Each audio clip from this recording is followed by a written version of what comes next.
Well, thank you, Pano and Adam, on that last panel. Lincoln said that the philosophy of the classroom in one generation becomes the philosophy of government in the next, and so we are very much committed to shaping and influencing the future of American direction, as you heard. You also heard on that panel the new co-directors of our American Civics Project, and that's Dr. Peaty and Dr. Rose. I also want to welcome all of our international members and alumni who have joined us from Hungary, the Netherlands, the UK, Poland, France, Canada, and for some people it was a very perilous journey navigating all of the COVID restrictions and uncertainties, so thank you for being here. I also want to welcome the audience that is joining us by way of C-SPAN, which is recording us live. And with that, I'm going to turn you over to Hannah Janessi, who's going to introduce our next panel on woke capitalism. And she has certainly had a front row seat on all of that from her perspective in Silicon Valley in the tech world. And we got to know Hannah when she became one of our alumni at our fellowship in the United Kingdom. So Hannah, over to you. Thank you.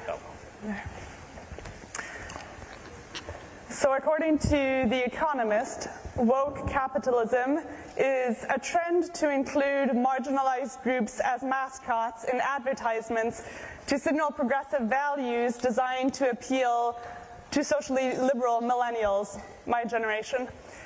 Is woke capitalism so simple and harmless, or does woke capitalism contribute to an ideological oligarchy that has serious impacts on the public quality of life of average Americans across the country? This is the critical question we will address today. Our first speaker will be Dr. Michael Rectenwald, to my right, who currently serves as the Chief Academic Officer for American Scholars.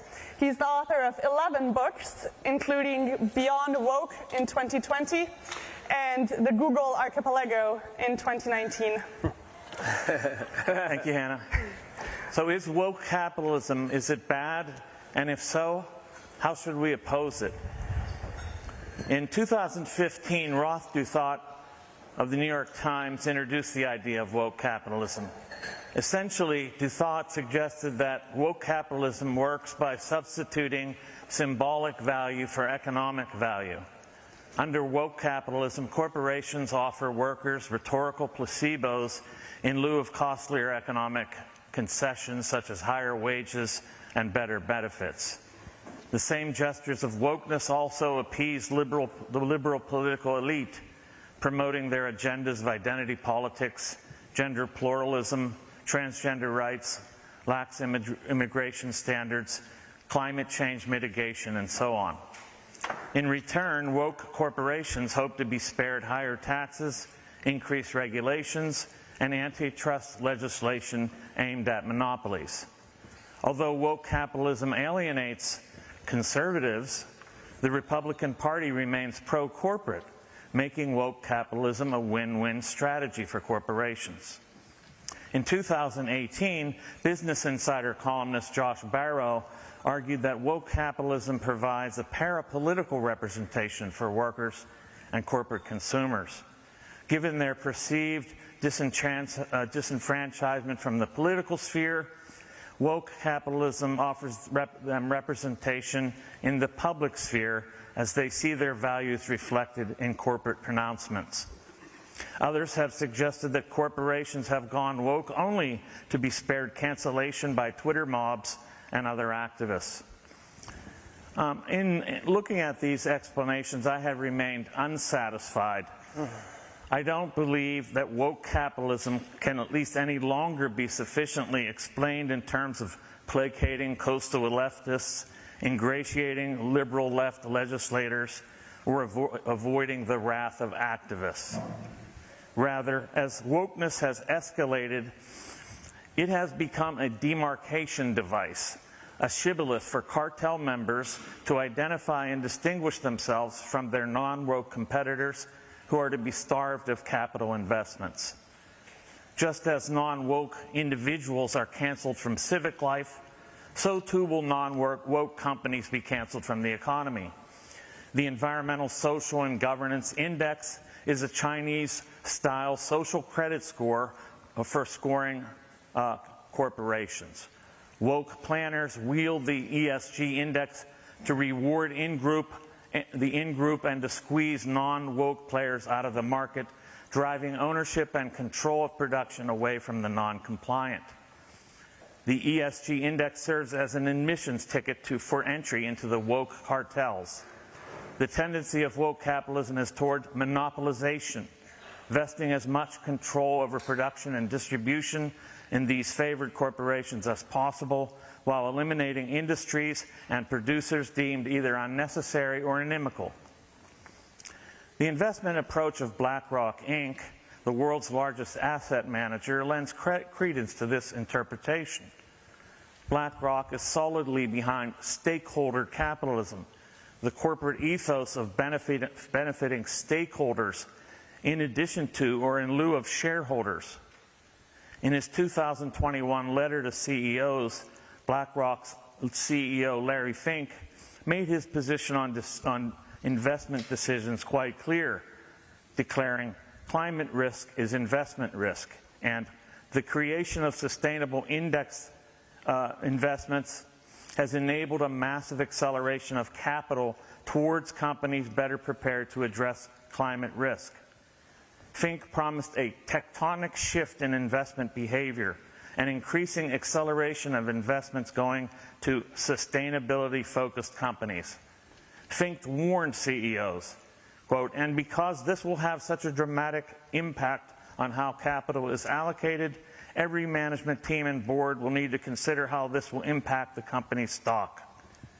In thus throwing down the stakeholder gauntlet, Fink echoed the words of the World Economic Forum founder and chairman Klaus Schwab, who wrote in June 2020, "Every country from the United States to China must participate, and every industry from oil and gas to tech must be transformed."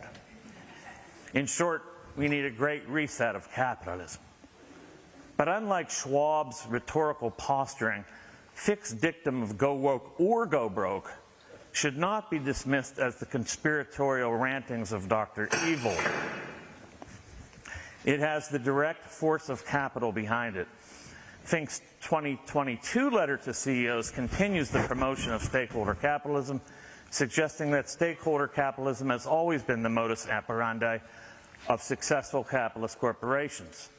Quote, "Over the past 3 decades, I've had the opportunity to talk with countless CEOs and to learn what distinguishes truly great companies.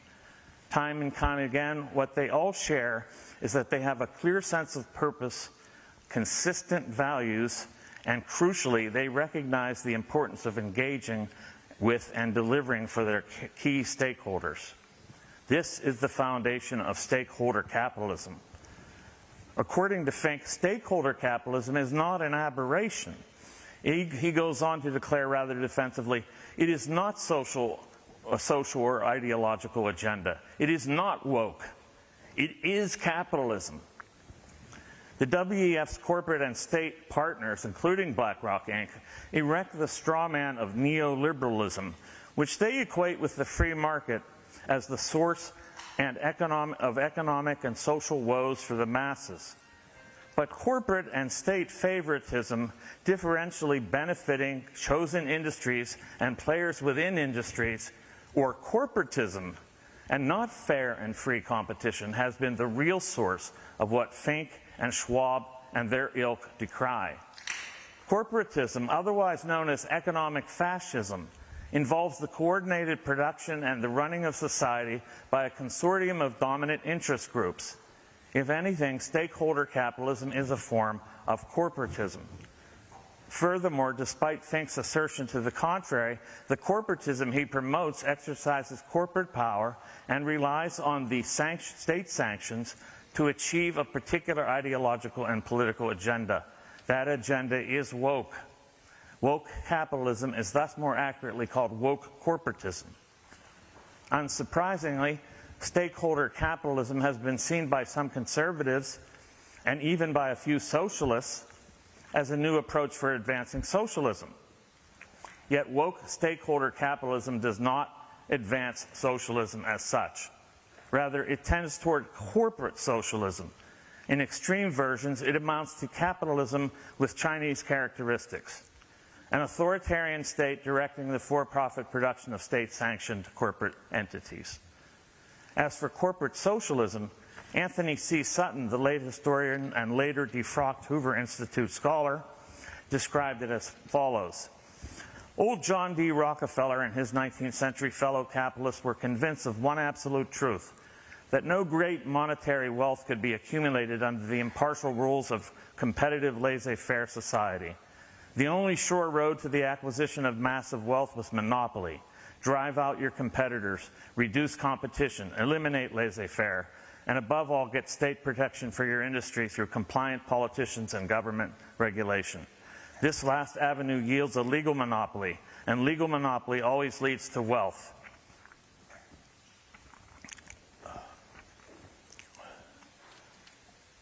If I can get the next page. This robber baron scheme is also the socialist plan.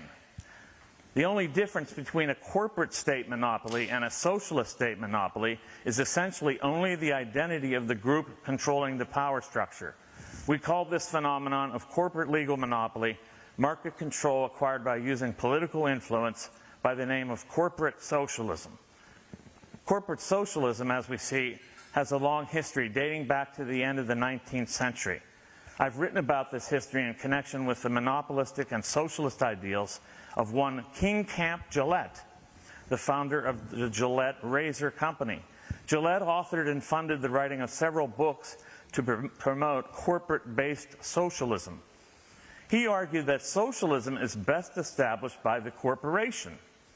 Incorporation, mergers, and acquisitions would continue until all production was finally subsumed under one world corporation, with all citizens holding equal shares.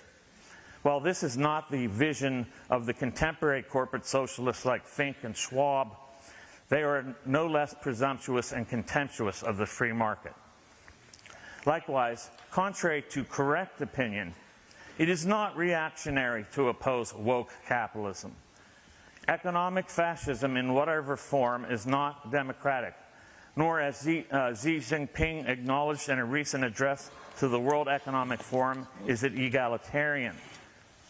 It vests economic and political power in the hands of select corporate and state elites, and it concentrates the control of wealth in their hands, however much they promise to redistribute it through social justice.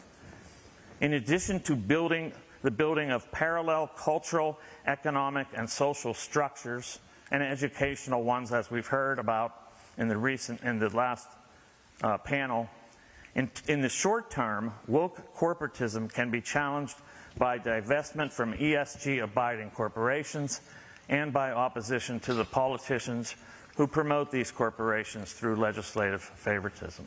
Thank you.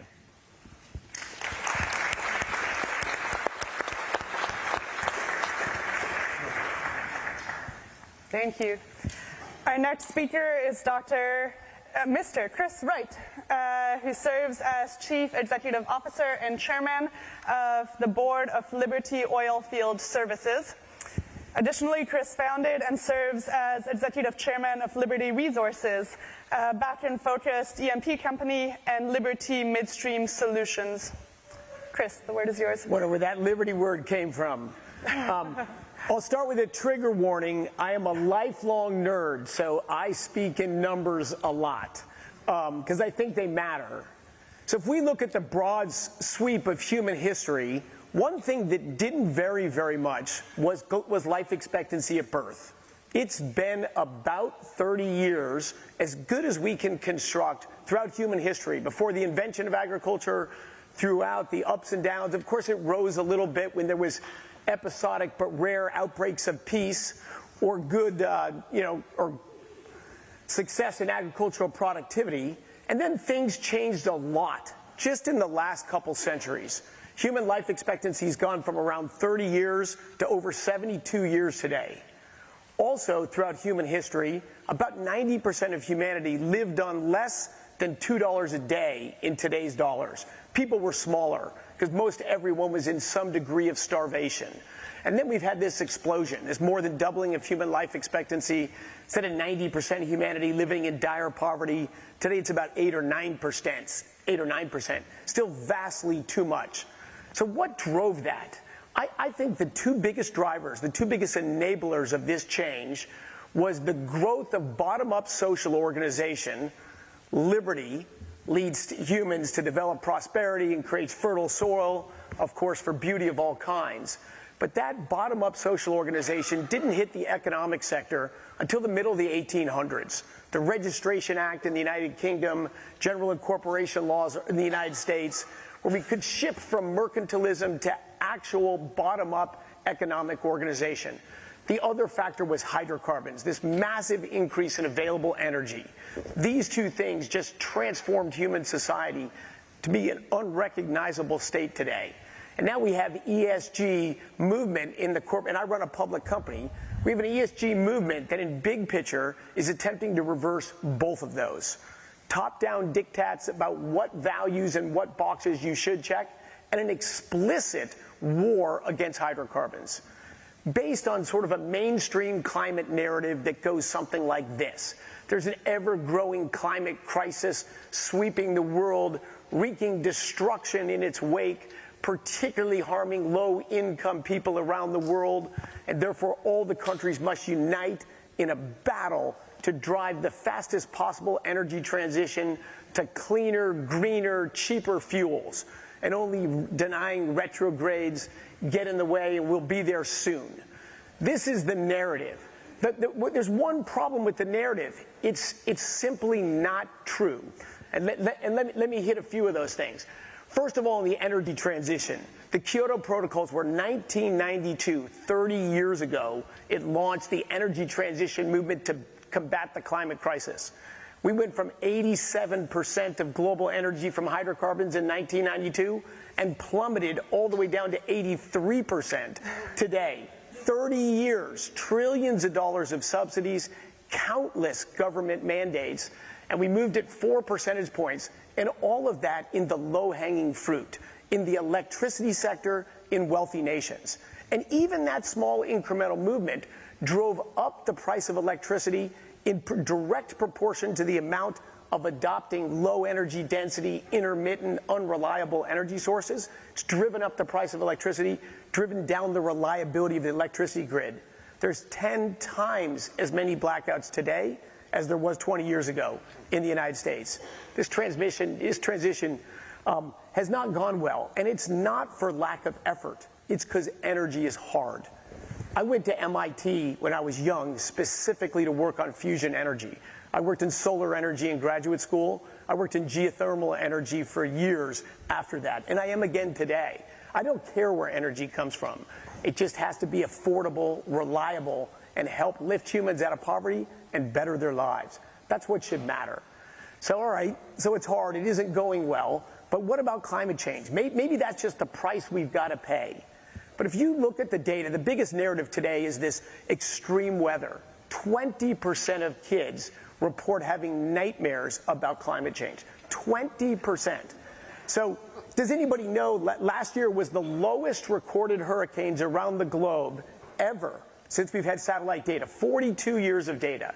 And of course, in the Intergovernmental Panel on Climate Change reports, there's no meaningful trend in hurricanes, tornadoes, floods, droughts. The only two with a little bit of trend, tornadoes, we don't know why, are going down, and drought is gradually going down because a slightly warmer world is a slightly wetter world. But you never hear this stuff. Politicians, the media, in our schools, again, even in the corporate ESG movement, this is a crisis. The IPCC also does economic analysis. William Nordhaus, a Yale professor, won the Nobel Prize on climate economics. You probably never hear the summary of this work either. The world's warmed about 1 degree C from a 50% increase in atmospheric CO2. And at the current rate of warming, we'll warm about another degree C towards the end of this century. So there's a wide range of economic analysis, and we could critique and should critique. Who knows what the world's going to be like in 80 years? But the range of projections of the impacts from this continued warming range between 0.2% and 2% reduction in per capita income 3 generations from now. So we're going to lose a few months, maybe a year of economic growth in the next 80 years. You know, is that a crisis today? Is that justification for all sorts of crazy government policy changes? Now look, the trade-off to that, what I call the true energy crisis today, also stuff you don't hear about much, a third of humanity, 2.5 billion people, cook their daily meals burning wood, dung, and agricultural waste inside their homes and huts.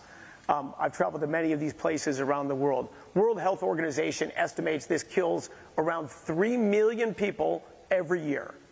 Every year. That's the death rate of COVID the last 2 years, for which we shut down the world. But these are low-income, poor people. They're not politically popular. No one even talks about them or knows of them. This is a crisis. There's several million more preventable deaths from malnutrition and lack of access to clean water. Women in traditional societies spend about an hour a day gathering fuel wood and about another hour a day gathering water. Both of these problems are transformed immediately with the arrival of a simple propane cook stove and a little LPG canister. They call it liquid petroleum gas internationally. Incredibly easy problems to address. My company is partnering in Africa to help spread this fuel access. 2.5 billion people don't have that. Now you got to weigh that against potentially a 1 or 2% reduction in global income 3 generations from now, when by the same economic models, everyone's 3 or 4 times richer than they are today. So it's real. Climate change is real. There's data behind it. But calling it a crisis, calling it a justification to make energy more expensive and less reliable is simply dishonest. Look what's happening in Europe today. You know, crazy. Even wealthy Sweden has subsidies to help people pay their heating bills. The 2 fertilizer factories in the United Kingdom were shut down because of high electricity prices. The government had to intervene rapidly so they could put one of them back on, because that's the source of industrial CO2, and without that you can't carbonate beer. So this was threatening, this was the start of a real crisis. But Britain briefly decarbonized their beer. Energy poverty is not just a poor country thing. California has highest adjusted poverty rate in the nation today. 10% of Americans have received a disconnection notice on their utilities in the last year, and a larger percent report keeping their homes at unsafe temperatures, not cooling them enough in summer or heating them in the winter. Tens of thousands of people in this country die every winter, low-income elderly people, because not keeping their homes at safe temperatures. So, look, climate change should be based on data and facts and traded off against other things, but it's not at all. It's just a political driving force that justifies control. It's not about reducing greenhouse gas emissions or bettering human lives. My response to this was to write a very different corporate ESG report where we lay out this stuff in more detail, called Bettering Human Lives. That's what companies and humans should be focused on.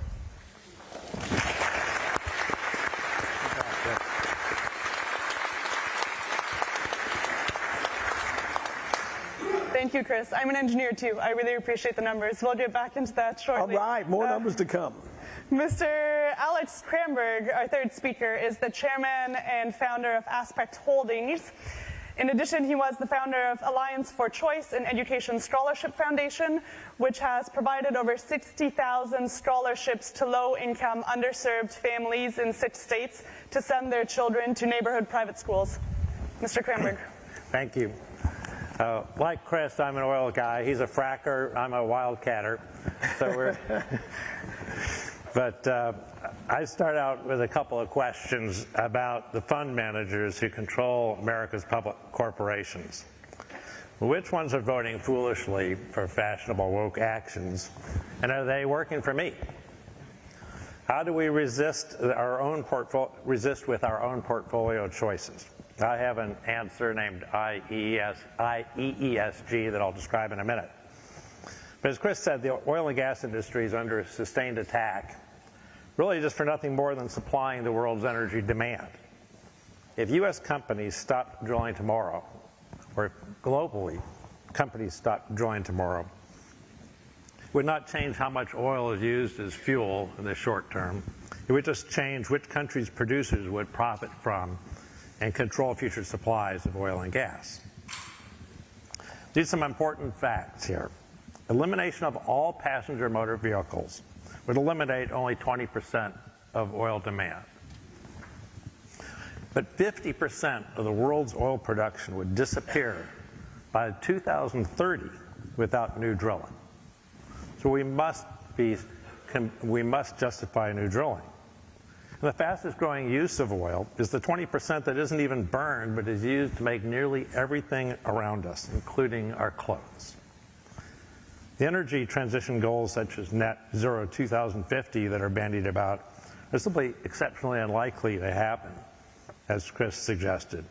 To bet on these goals actually occurring is woke madness.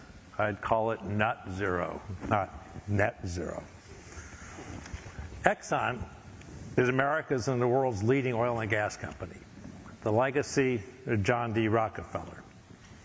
Ironically, Exxon is threatened by a concentration of private power unknown since the days of Rockefeller himself. That power is the proxy power of a very few fund managers. Last year, just 3 of these managers cast roughly 30% of the votes that in turn control Exxon. They voted for directors who then pushed against important new LNG, liquefied natural gas, projects. They voted to force disclosure of legal but confidential lobbying practices, a move obviously meant to chill opposition to Exxon's own interests. Other resolutions got substantial support to force reporting toward climate goals that, to me, would eliminate new oil and gas investment. There's an additional irony to the new directors' moves against Exxon's LNG projects. The projects are in Mozambique and Vietnam, where large resources would displace coal and wood in India, provide major cash flows to 2 poor developing countries, and make the shareholders of Exxon wealthier as well. Russia, and not the Exxon shareholder, is the most obvious beneficiary of these directors' actions. I and most of Exxon's direct shareholders happen to believe in Exxon and its likelihood of profitably finding and developing new oil and gas reserves. I could be wrong about that, but that's the bet I and most long-term Exxon shareholders wish to make. The index fund holders who control Exxon aren't making a bet on a company. They just want to match a broad index and placate various interests. I had to probe deeply to find out that the Exxon shares that I hold through various funds had voted contrary to the interests I had in mind for holding these shares.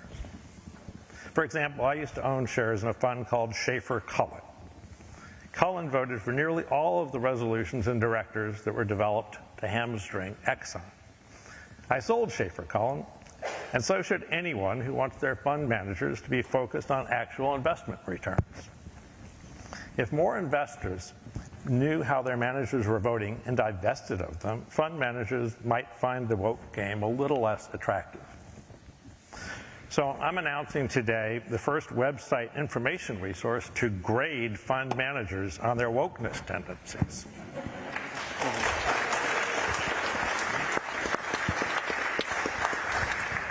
Please visit IEESG.com. That's as in Insight Energy, ESG.com. See which fund managers got A grades and which got F grades.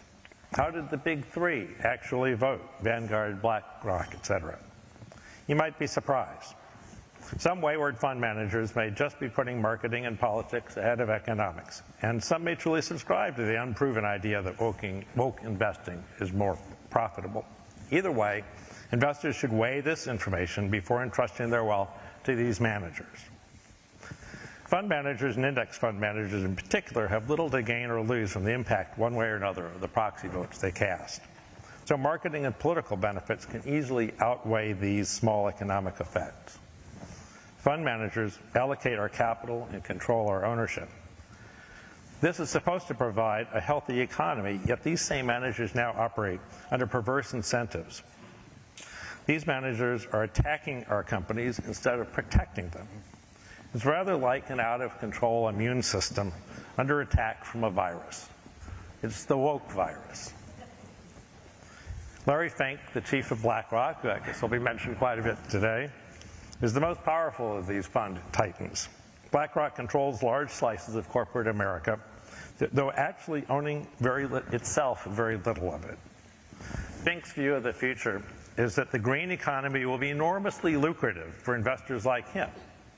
He writes in his latest letter that the next 1,000 unicorns will be startups that help the world decarbonize. This is an extraordinary and unlikely prediction. BlackRock's leader claims to bet that the world's entrepreneurship and innovation will focus almost completely on reducing carbon emissions.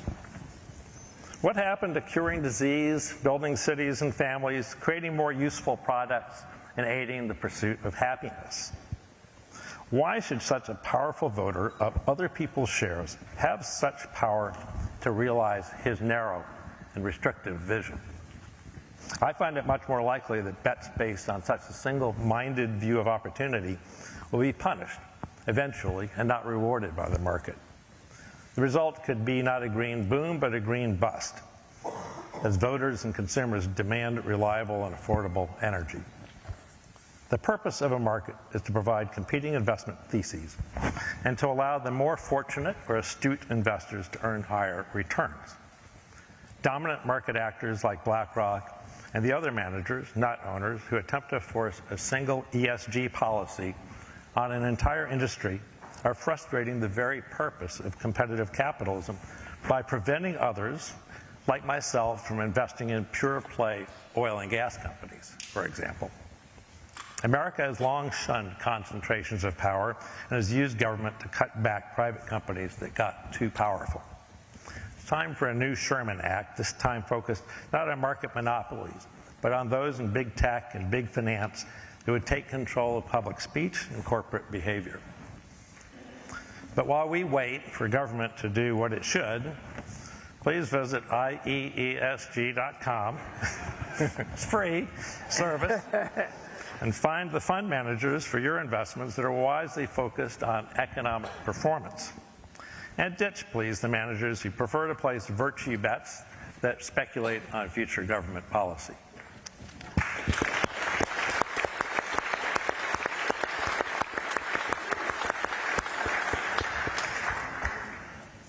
Thank you, Alex. Our fourth speaker is Professor Niall Ferguson, Milbairn Family Senior Fellow at the Hoover Institution, Senior Fellow at Harvard University's Center for European Studies, where he was the Lawrence A. Tisch Professor of History.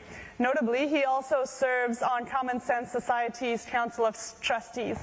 We look forward to your comments and then to a rousing discussion between all the panelists. Well, thanks very much indeed, and it's a great pleasure to be here at the Common Sense Society's gathering. It's also a great pleasure to listen to my fellow panelists. I agreed with a great deal that they said. I just want to make sure, though, that we don't define our terms too narrowly, because you would be forgiven for thinking, particularly after what Chris and Alex said, that we're here to discuss the wickedness of Larry Fink and the urgent need to continue investing in oil and gas exploration and development. But ESG means a lot more than just those things. Remember, it's not just E. And equally important are the things that are being smuggled into our business world by the S, social, and the G, governance. And I think it's really important to understand how this kind of shorthand works as a Trojan horse. It's just like diversity, equity, and inclusion, which you could never be against, or for that matter, critical race theory. We are under attack from abbreviations. I glimpsed the great Jordan Peterson earlier, and he is one of those who, like my wife, Ayaan Hirsi Ali, thinks it should be DIE, because any institution that adopts the Trojan horse of diversity, equity, and inclusion will in fact DIE fairly quickly. And I think ESG performs much the same function in the business world today. Who, if they've been a director of a publicly quoted company, wants to be the one who speaks up against the company's new ESG policy? So let's understand that woke capitalism is part of a broad challenge that's being mounted not just to corporations, but also to educational institutions, indeed to the entire foundations of a free society. And it's clever, because it's hard to be against it publicly. Now, this is not new. I'm a historian, and I'm here to tell you that woke capitalism was not invented by Larry Fink. It was invented by Friedrich Engels.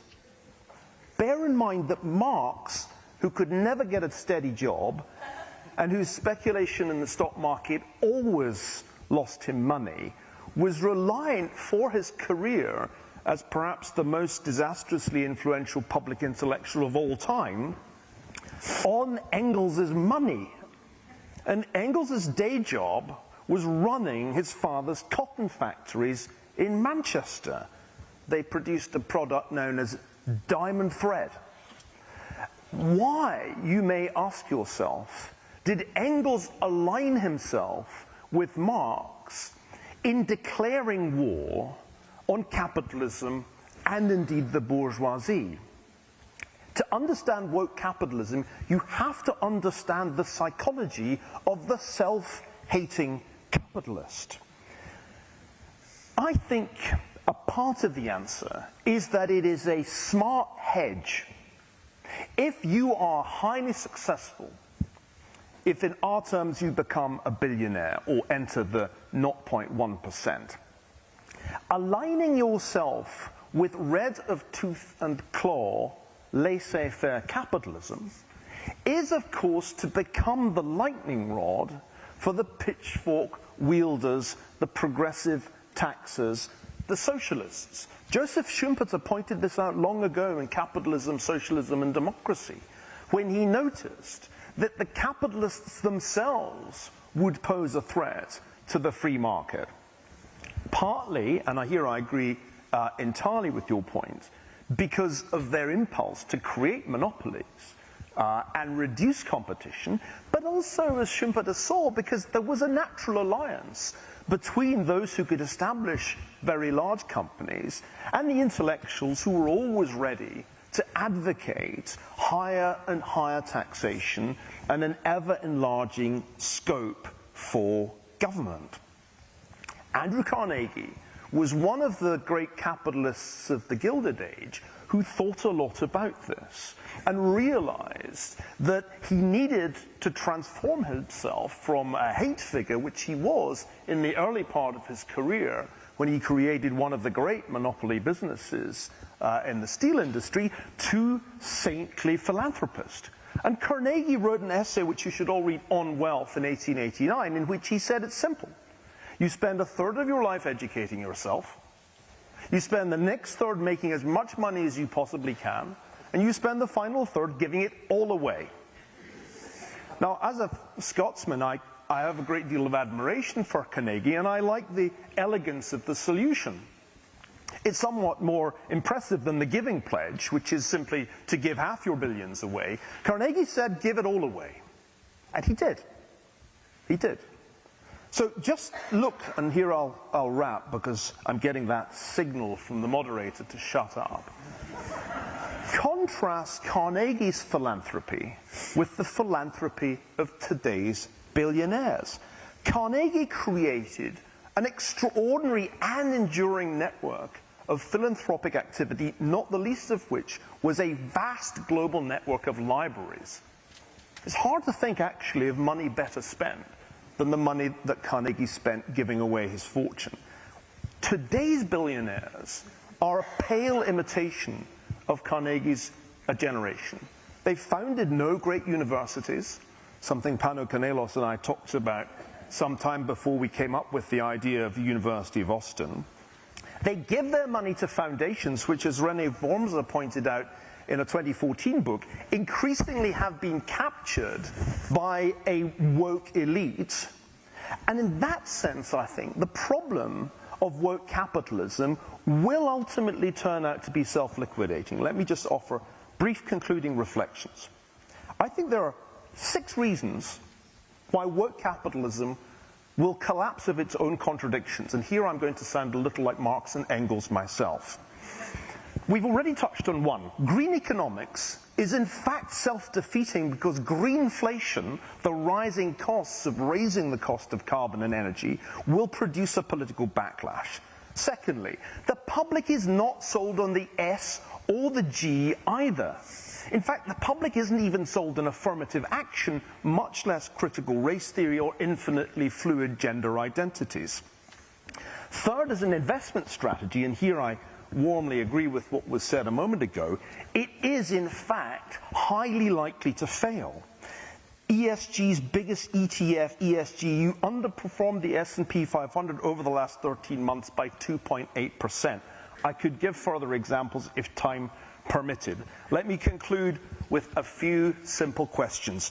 How woke is Elon Musk, currently the world's most prominent capitalist, who certainly has more followers on Twitter than Larry Fink, last I checked? Answer, not very woke. And finally, how woke is China? How woke is Russia? In that sense, I don't think woke capitalism will in fact trouble us for terribly much longer, because it will very quickly be identified by the public as an existential threat to a free society and a democracy like that of the United States. Thank you very much indeed.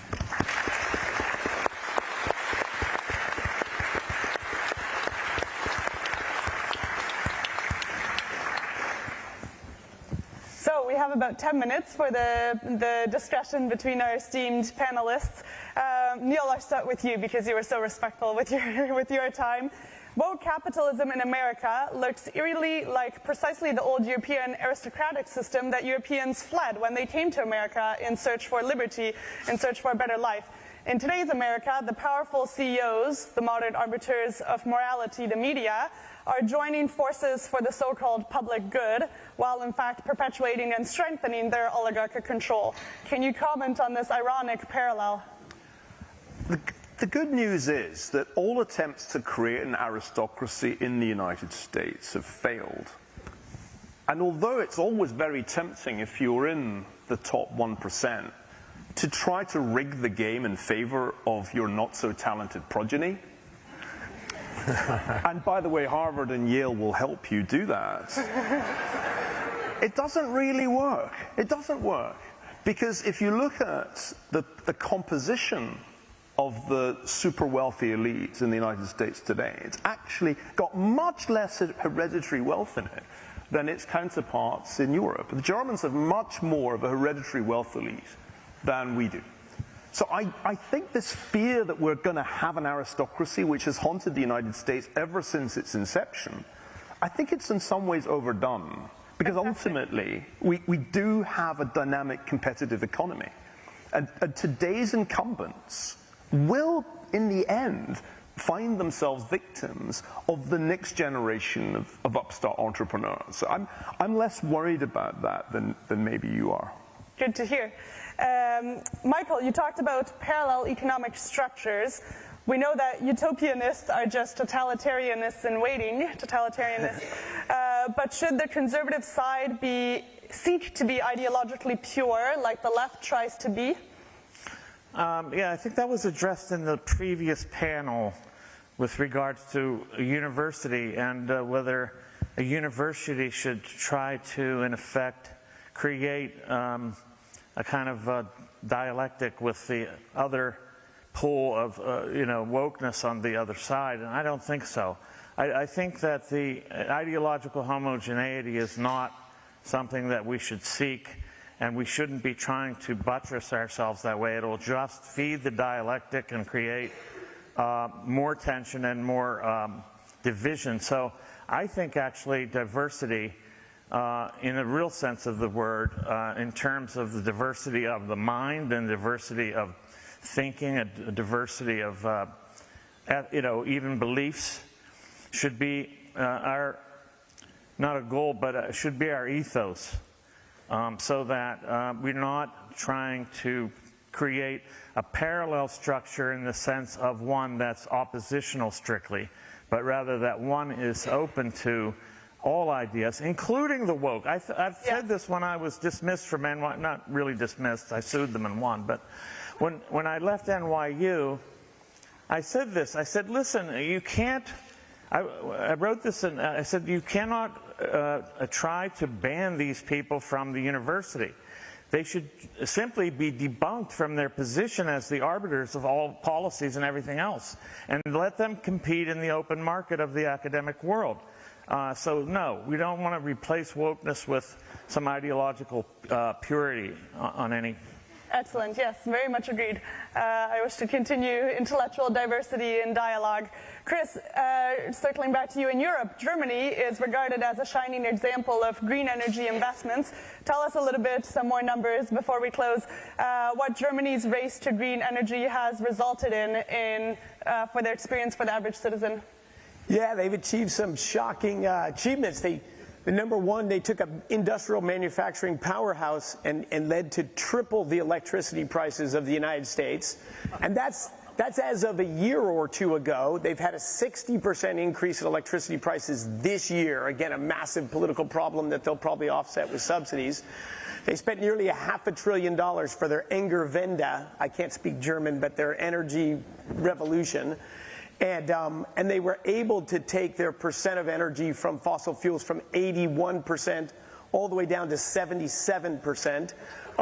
So there's sort of this example of an all-in wealthy country, damn the consequences, showing it's very hard to change today's energy system.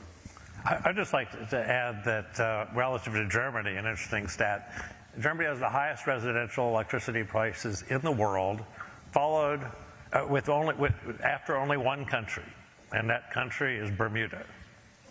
That's the highest. So you might expect, well, okay, Bermuda is number 2 is Germany. A lot of air conditioning that has to happen. Alex, while we are with you, people need virtue. Virtue requires and fosters independent, rational thought. Development of character and virtue enable citizens to stand for dignified work, justice in a rational manner, etc., not just be blown thither and thither by the latest fashionable ideologies of the day. How can personal virtue be better fostered in young people, given that you do a lot of work with schools, and business executives as a bulwark for maintaining rational thought and common sense, given we're here at the Common Sense Society today? Well, that's quite a question. As a parent, I wrestle with that question all the time, of course. But the organization that I started, and Chris has actually been chairman of as well, Alliance for Choice in Education, has provided some 50,000 scholarships to low-income kids to go to private, mostly faith-based schools, inner-city schools, not the fancy elite ones. And they've done remarkably well, and as I look at the 20-year history of the organization and its impact, and I note that these kids have mostly gone to faith-based schools, I think that kids have to be imbued with some sense of meaning and purpose, that there is such a thing as virtue. Kathy and I went into a classroom in the shadow of the Exxon refinery in an inner-city Catholic school in Houston, and we're struck by the fact that these kids were sitting around. There were maybe 12, 13-year-olds debating the meaning of virtue. Now, what inner-city schools is that likely to be occurring in? So I think that one of the things is our younger generation searches for meaning is going to be looking for trying to figure out what the meaning of virtue is and how that would relate to their own lives and some purpose to them. And hopefully we can find a purpose which is more substantial than some of the woke sugar substitutes that are being offered these days. Yes, no, overpoisoning by sugar is an issue. While we're on the topic of parenthood and the instilling of virtue, does anyone in the audience wish to ask a question of our esteemed panelists?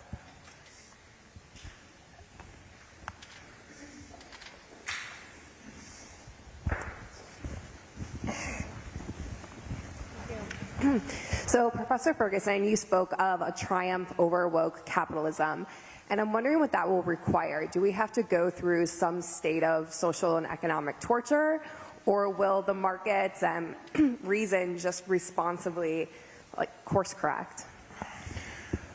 I have a great deal of faith in the electorate and in the market.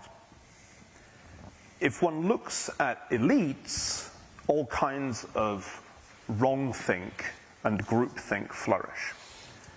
But if you poll more broadly on the issues we're discussing here, whether it's the environment or so-called social justice, in fact, sentiment is remarkably sane. The disconnect's especially obvious if you look at what is going on in universities and what is going on in the wider world. So I have a good deal of confidence that a democratic system will push back against the excesses of wokeism. I think that's already pretty clear. And indeed, many Democrats are realizing that adopting woke policies is heading the party to disaster. Just ask Jim Carville about that. Or look at the shift that there's been in voter identification by party. So I think that the voters are onto wokeism, and their skepticism about wokeism is part of what produced populism. Typical egg-headed academic types thought that the 2016 populist backlash was economically driven. It was at least as much cultural, and at least as much a backlash against the increasingly deranged things that the liberal elite wanted people to affirm. At the same time, I think the market finds this stuff out too. If you had really taken Larry Fink at his word at the beginning of last year and invested aggressively in environmentally virtuous companies, your evil rival next door at Dirty Investment Inc. would have utterly cleaned your clock. Because if you just compare the performance of, a green ETF versus a simple fossil fuels investment strategy over 13 months, it's just stopped the fight. It's such a massive, massive win for anybody who was long fossil fuels at the beginning of last year has crushed it. So I have a lot of faith in democracy. I have a lot of faith in the free market. I have no faith in elites, economic elites, academic elites. We can see the tendency for those elites to embrace, as they did in the 19th and 20th century, crazy ideas. Mm-hmm. Crazy ideas are extraordinarily attractive to highly educated people. There's the punchline. And let me just remind you of why I think this with one historical example. 100 years ago, in the 1920s, eugenics was settled science. That was the thing that the elites firmly believed in. And indeed, the idea of eugenics, of intervening to try to promote the health of the race, was more attractive to people on the left in the United States and in Europe than on the right. So we shouldn't be surprised that elites believe crazy stuff. We should just be relieved that by and large, ordinary people see through it. And as long as they can express their skepticism by voting and by the way that they spend their money, we'll be fine. Great. Thank you. Niall, one other question from the audience? Thank you all very much for your participation. This question is for anybody who wants it. I wonder, would you recognize a distinction between the woke stakeholder capitalist and the entrepreneur who takes what some business theorists might call a stakeholder orientation and says, I intend to build a great business and earn a huge profit by creating value for customers, but along the way, I will temper my single-minded pursuit of profit by also seeking the well-being of my employees, my contractors, my suppliers, and customers and my community as I do business with those people. Are those the same, or is there a distinction there? Those are the same. I mean, that sounds like you read our ESG report. But I would say that's quite common. People who are businessmen or entrepreneurs are out to make something successful. It's usually about more than just money. It's about a mission. It's about a goal. And to build a great business and build a competitive advantage, it's all about having great people on your team that believe in the mission of what they're doing. So the belief, to Neil's point on social, the belief that corporations don't care about communities or people or causes broader than their straight business, that's just wrong. That's just dead wrong. Great. Let's end on a positive note, not dead wrong. So the final comment I would like to make is there have been examples in history where families, where oligopolies, etc., have transformed the economy. For example, the Medici family in Florence, but they're turning Florence from a republic to kind of a family oligopoly, yet their legacy was art and culture still, because they were steeped in the transcendentals, truth, beauty, goodness. In modern woke America, where we're no longer steeped as much in the transcendentals of truth, beauty, goodness, despite the efforts of the Common Sense Society, how can we use the weapons of reason to arm us against the future and the present and the future? What hope do you see for capitalism? I mean, capitalism 1 second remark for each. Yeah. Capitalism is freedom and choice, so it's fantastic. And it's still there. People can go out and build businesses that they want. To me, my recommendation is, and speak truthfully and speak honestly. Trying to accommodate woke and say what people want you to say. People see right through insincerity. If you do a business that you believe in and you speak to your values and you act that way, you'll do great. And that's what's made America what it is. And I'm with Neil. That's what's going to drive the future as well. Wonderful. Let's drive the future on reason and common sense and liberty, prosperity, and beauty. Thank you, everyone.